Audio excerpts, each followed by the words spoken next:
For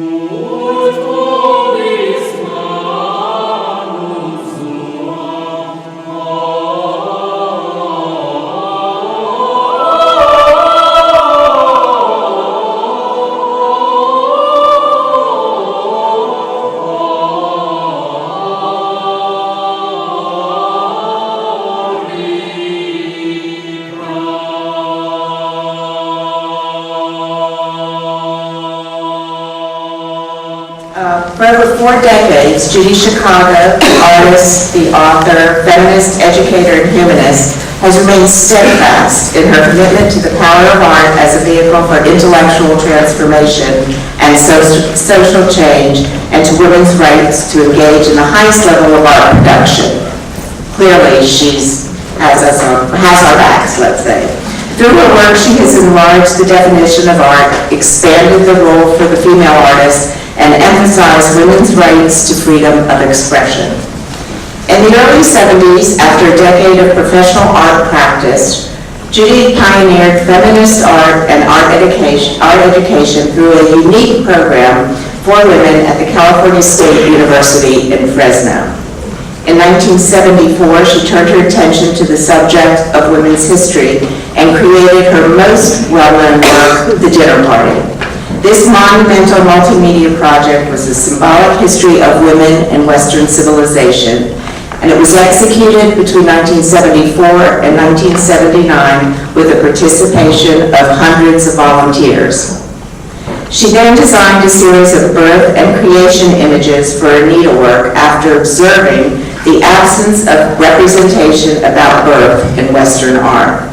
From 1980 to 1985, under her supervision, 150 skilled needleworkers around the country created the Birth Project, a work that employed collaborative methods and a similar merging of concept and media that characterized the dinner party. It's very interesting to see that she's done a lot of collaborative work, so a lot of women have been involved with her work, and that's also a wonderful thing.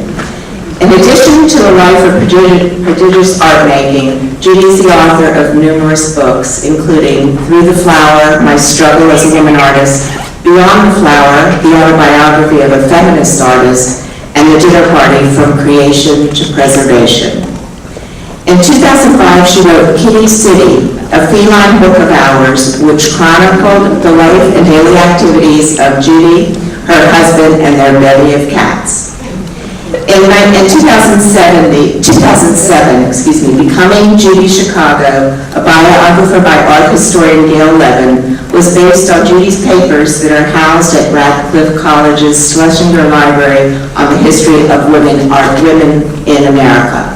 She's the only living artist to be represented in those archives. We were very pleased to welcome Judy for both a presentation and signings for Kitty City, along with the Humane Society and People Adopted Cats, and with Gail Levin, a presentation when Becoming Judy Chicago was published. And now we have the opportunity to introduce Judy and her newest work, Frida Kahlo, Face to Face. In Frida Kahlo, Face to Face, she turned her attention to the work of one of the world's most revered female painters. Chicago, together with her collaborator, art historian Frances Borzelli, has handpicked 100 portraits that speak to the full spectrum of women's experience. The result is a fascinating conversation between two artistic icons, one that is further enhanced by a dialogue between Chicago and Borzello, an authority on women's portraiture. Through her work, Judy Chicago has enlarged the definition of art, expanded the role for female artists, and emphasized the women's right for freedom of expression. It's my pleasure to welcome Judy Chicago again to the Women's Museum.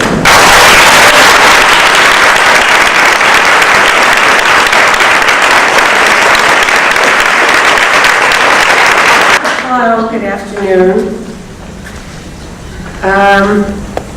Why would I want to write a book about Frida Kahlo? Although I've penned almost a dozen books, most of them have been about my own work.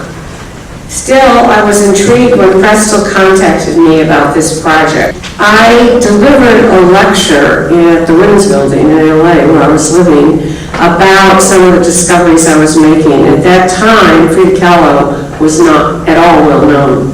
She was known, I know it's hard for some people to realize this, but like George O'Keeffe, Frida Kahlo's work was brought into the mainstream by the feminist art movement. In fact, in 1965, when I was a young woman artist working and showing in Los Angeles, my art dealer, Ralph Nelson, had a 24-foot cloud painting by O'Keeffe in his gallery for sale for $35,000, and he couldn't even get me to look at it, much less buy it. The same was true of Kahlo at that time. She was known primarily as Diego Rivera's wife, who also paints. At any rate, a guy named Christopher Lyon happened to be at my lecture in the early 70s. He was a student in LA, and he grew up to become New York editor-in-chief of Prestel. And when Prestel, which is a German art book publisher, suggested that they do a book on Kahlo, Chris thought it would be good to have maybe another approach. And he remembered that lecture because I had introduced him to Kahlo. And so he contacted me and asked me if I would be interested in doing this book. My first response was that I would only do it if I could partner with an art historian, specifically Frances Borzello, whose writing I admire. One of her areas of expertise is the history of female self-portraiture, a context into which, curiously, Kahlo's oeuvre has not often been placed. And what I mean by the history of female self-portraiture is a tradition that Frances discussed in her groundbreaking 1998 book, Seeing Ourselves. As I wrote in my essay in the Kahlo book, there has been considerable art world resistance to the idea that there might be an alternate matrilinear narrative, that is, to the male-centered modernist narrative promoted, for example, by the Museum of Modern Art and mimicked by institutions all over the world. I was saying to the young photographer that I was looking at a tourist magazine in my hotel room this morning about things to do in Washington, and I looked at the art institutions and the museums, and I was reading what they were promoting at the National Gallery, and I'm a member of the gender police. And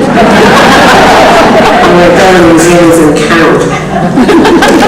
Well, it's quite startling to me that the National Gallery, which is of course a tax-funded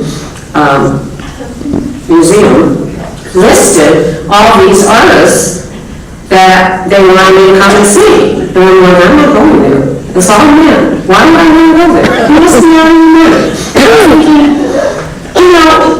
are they completely impervious to the changes that have taken place? Obviously. It never occurs to them that there might be women who come to Washington and would like to see our tradition represented someplace other, or in addition to the National Museum of Women and the Arts.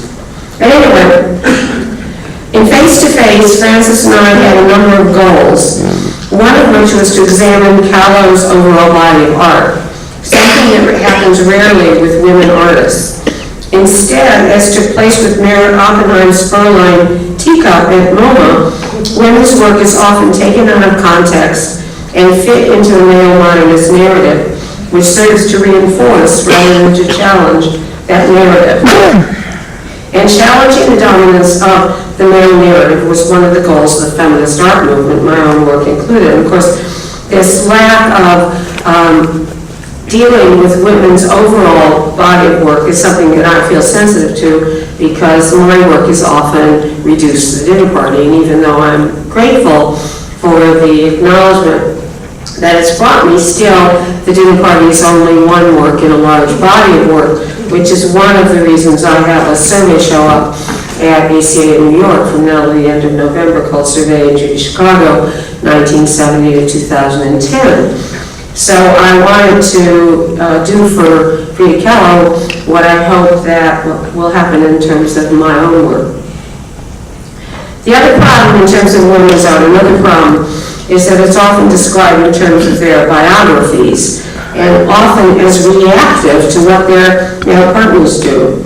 Historically, a concentration upon women artists' biographies often becomes a substitute for critical analysis. This has happened to both Kahlo and O'Keeffe, Kahlo in relation to Diego Rivera, and O'Keeffe in relation to Alfred Stieglitz. Even though their life stories might provide some insight into their work, as an artist I feel that biographical explanations alone cannot really account for all the flights of imagination that artists take as they fashion their images. Moreover, this approach completely denies female artistic agency, demeaning the work by describing it as reactive rather than active creations. To understand this point, one only has to think about a book that examined the career of Jackson Pollock in relation to the ups and downs of his marriage to fellow artist Lee Krasner. Like, Jackson Pollock got so mad at Lee Krasner for their fight on Thursday night that he went into his studio and spewed paint all over the canvas. Inconceivable, yet rarely unquestioned with Kahlo and O'Keeffe. The Kahlo book includes an introduction, a short introduction to me, along with essays by Frances and me. Frances is more art historical and mine rather personal. But the bulk of the book involves a dialogue between us about the paintings. And the paintings are not only portraits. In fact, that's another misleading thing about Kahlo, whose work has been reduced to self-portraits. Her production is not that large, about 180 paintings, 80 of which are self-portraits, but 40 are still lifes. That's almost a third of her production, much less known. The reason we concentrated on the paintings is because when all is said and done, it still comes down to the art. In this case, the power and originality of Kahlo's work. When we examined her work, we saw a number of themes beyond the self-portraits for which she is best known. In the final chapter of our commentary, we argued that Kahlo's work prefigured many of the themes that would later emerge as the focus of a good deal of feminist art. In addition, as Frances pointed out, Kahlo's startling images intersected with the fundamental conviction of the feminist art movement that, quote, female thoughts, female ideas, female ways of seeing were every bit as valid as their masculine counterparts, which has set the standard for so long, unquote. One reason why Frida Kahlo is so important is that in addition to her artistic legacy, she signaled the moment when women artists began to break the historic silence about women's experiences, thereby helping to lay the groundwork for an aesthetic narrative of our own, one that is destined, eventually, to redefine the history of art so that it includes the voices of many people rather than just a privileged few. I'm going to go through the 9 themes of the book, giving you some idea about what Frances and I did in the bulk of the book. The first section is called Frida's Circle. It starts where Frida's work started, which is portraits of people, family, and friends. This is one of her earliest portraits. It was a portrait of Alejandro Gomez Arias, her early love interest, which is somewhat stiff. One reason I wanted to start with her earliest work. One of the things that's interesting about Kahlo is that unlike most other artists who have achieved her level of prominence, she was not classically trained. She was actually self-trained and had very little art training, only in her father's photography studio. At any rate, Arias was with Kahlo in 1925 when she had the accident that disrupted her life, disfigured her body, and resulted in near unrelenting pain. He walked away unharmed. It was during her long recuperation that her parents set up an easel on her bed and gave her paints, which set her on the path of becoming an artist. This is a portrait of Isabella Pinedo Kahlo on the left, Kahlo's niece. The first child of Kahlo's sister, Christine, who devastated Frida when she had an affair with Rivera. As everybody knows, he was a profligate philanderer whose lust seemed not to respect any boundaries, like sibling, for example. Nevertheless, Frida was eventually able to forgive them both and resume her closeness with her sister and her children, which I myself could never have done. Kahlo herself was ambivalent about having children because of her delicate health. Also, Rivera was not interested in more children because he felt they would have conflicted with his work. One reason we include this picture and the earlier sketch by Mary Cassatt on the right was in order to discuss the fact that male critics have made much of both Kahlo's and Cassatt's childlessness. In Cassatt's case, the fact that she had chosen not to have children seemed to have eluded many critics, who simply assumed that her interest in children and motherhood grew out of her childlessness. Oh, yes, these paintings are Mary Cassatt's children.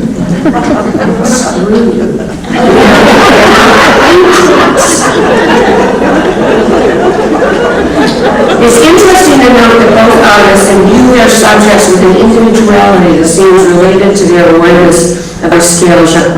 Mural painters, mural painting, actually women were prohibited from the mural painting tradition in Mexico. Rivera, Siqueiros, Risco. But I was riveted by a small still life by Frida Kahlo that was so suffused with emotion. I found it incredible that she was able to take this simple painting and fill it with so much feeling that I stood there weeping. The long history of women in the still life genre calls to mind the question, did women bring anything distinct to the still life? Again, as long as this context is not acknowledged, that question cannot be asked. I paint flowers so they will not die, Kahlo once commented.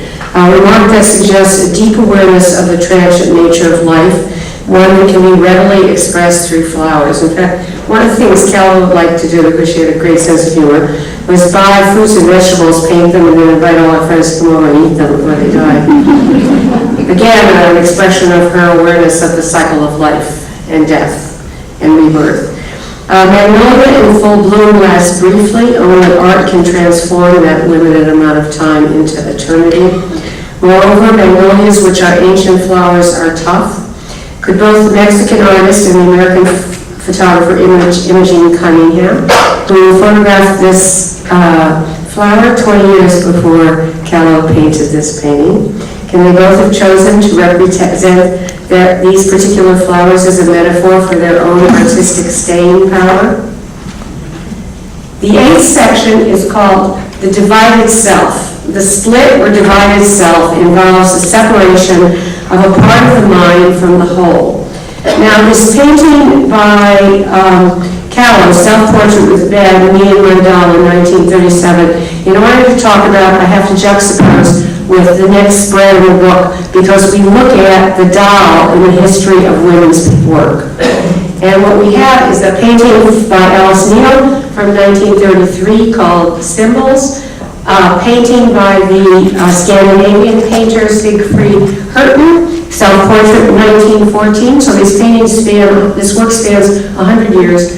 A self-portrait by Janet Russek, a photographer named German, I'm sorry, it's not a self-portrait. A photographer named Janet Russek, a photographer who did German Broken Doll in 2008. One of the things I want you to notice that I think is exceedingly interesting is the position of the legs in all 4 images.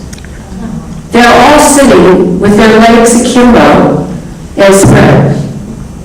And with a view looking into basically their female parts. In Neil's work, it's a lock and a key hole. In Janet's work, it seems to be a slightly broken part. In Herten's work, she's wearing bloomers. In Kahlo's work, the doll is nude. They're all female dolls. Again, Kahlo's images, and one of the first images I showed you had a doll in it, and Kahlo used the doll repeatedly. The only analysis that I have ever come across in terms of Kahlo's use of the doll has been related to Hans Belmer, who used the doll in an entirely different way. Misogynist, grotesque. Simone de Beauvoir, whose book, The Second Sex, is a foundational tract of contemporary feminism, suggested that dolls were a tool of socialization, a way for young girls to work on issues related to self, other, societal expectations, and self-image. Years later, Janet Russick explained that her use of dolls has allowed her the exploration of a variety of issues that relate to childhood and being a woman, an interpretation that seems to apply to the other images as well. By examining Kahlo's art, as I've been saying, in relation to women's own aesthetic history, one is able to perceive patterns, themes, and concerns that provide new insights into her work. This is one argument for the importance of appropriate context like memoir in understanding the work of women artists, particularly those whose work, like Kahlo's, is female-centered. On the left is Kahlo's great painting, The Two Fridas. On the right, a 2008 photograph by a young artist named Cornelia Heidegger, which demonstrates the ongoing relevance of Kahlo's image of a divided self. Now we are beginning to look at the way in which Kahlo's work prefigures some of the work by young women artists, and particularly feminist art. According to Frances, and I agree with her, the Kahlo work is a truly terrible painting of desperate loneliness. She constructed an image in which she holds hands with herself as a way of providing some degree of comfort. In contrast, the Heidegger photograph seems altogether friendlier and less anguished, a comment perhaps on the way in which one's potent images become devitalized with time and repetition. And this is particularly relevant for women's art because, as Gerda Lerner, the great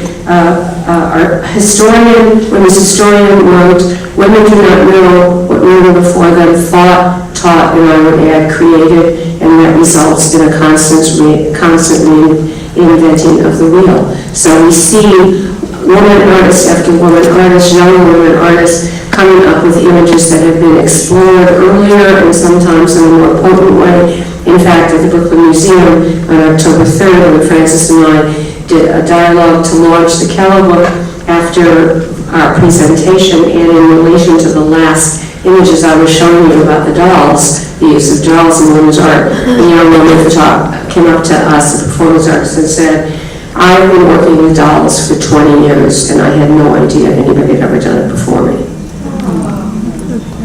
And the problem with that is that we cannot then build on the aesthetic achievements of earlier women.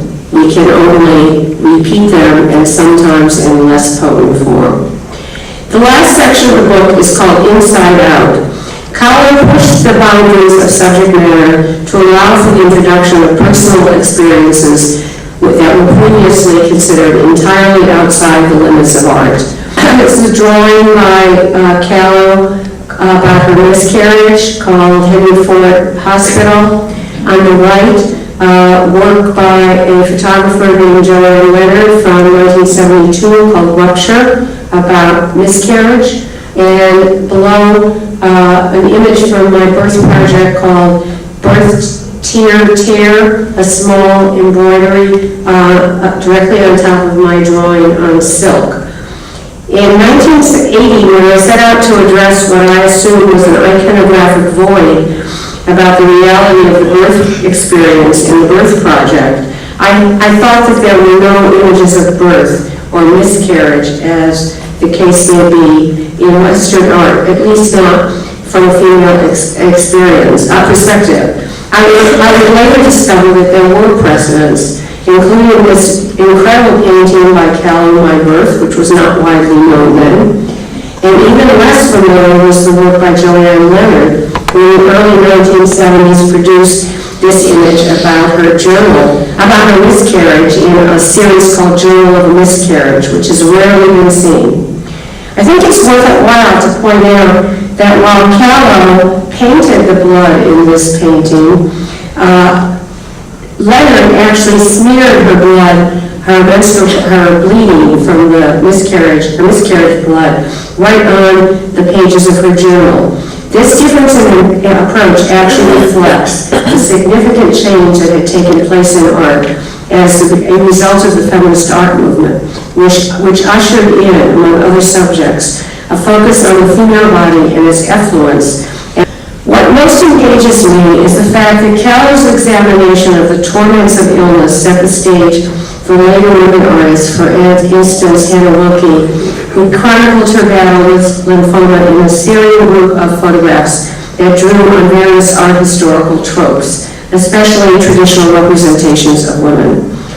One reason, as I said earlier on, why Frida Kahlo is so important is that she signaled the moment when women artists began to break the historical silence about women's experiences, thus ushering in a new era where for the first time women artists have the psychological permission to express ourselves freely in art.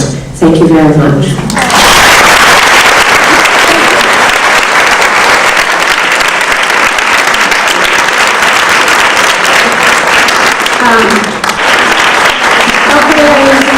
I think it's time for book signing. The screen is going to come up, and I'm going to be right on the stage, okay? So I'll see you in a few minutes.